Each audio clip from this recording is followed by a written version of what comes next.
Alors, pour les modes, on va commencer par le mode de l'indicatif. Il inscrit pleinement l'action verbale. Alors, dans la réalité, pour le mode de l'indicatif, il nous inscrit les actions verbales de la réalité. Il l'actualise avec certitude et assurance. Ça veut dire il regroupe les 8 tons de base. C'est quoi les tons de base? C'est le présent, l'imparfait, le futur, le passé simple, le passé composé, le plus que parfait et le futur antérieur et le passé antérieur. Alors, on va prendre un exemple et le mange son petit déjeuner. Le verbe c'est manger, est manger est conjugué à l'indicatif. Alors, on a maintenant le mode de subjonctif. En revanche, avec le mode subjonctif, l'action n'est pas envisagée comme pensée.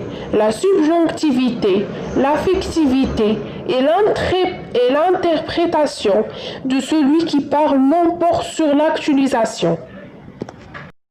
Alors, comment ils ont dit? L'action de celui qui parle l'emporte sur l'actualisation. Alors, on va prendre un exemple. Il faut que tu apprennes ta leçon par cœur. Alors, apprenez au subjonctif. Alors, comme on dit, on a finalisé cette action. Ça veut dire il faut. C'est un devoir. Alors, le verbe c'est apprendre et il est au subjonctif. Alors, ça c'est la première leçon, comme je vous dis. La partie numéro 1 des modes, ça ce sont les modes personnels ou conjugués. Maintenant, on va voir le mode de l'impératif.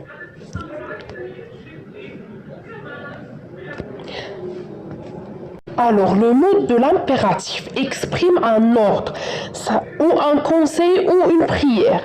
Celui qui parle à l'impératif vise à contraindre son interlocuteur à agir avec plus ou moins de force. Regardez, dans le mode de l'impératif, il n'y a pas du sujet. Et on va prendre un exemple. Applique-toi sur ta façon d'écrire. Applique et à l'impératif. Voilà comme vous voyez. Alors il exprime un ordre.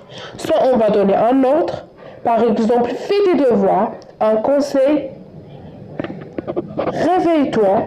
Une prière ou je ne sais pas un conseil. Réveille-toi, c'est un ordre. Alors un conseil comme... Et un conseil comme termine ce travail. Alors c'est ça le mode de l'impératif. Maintenant, il nous reste les modes impersonnels.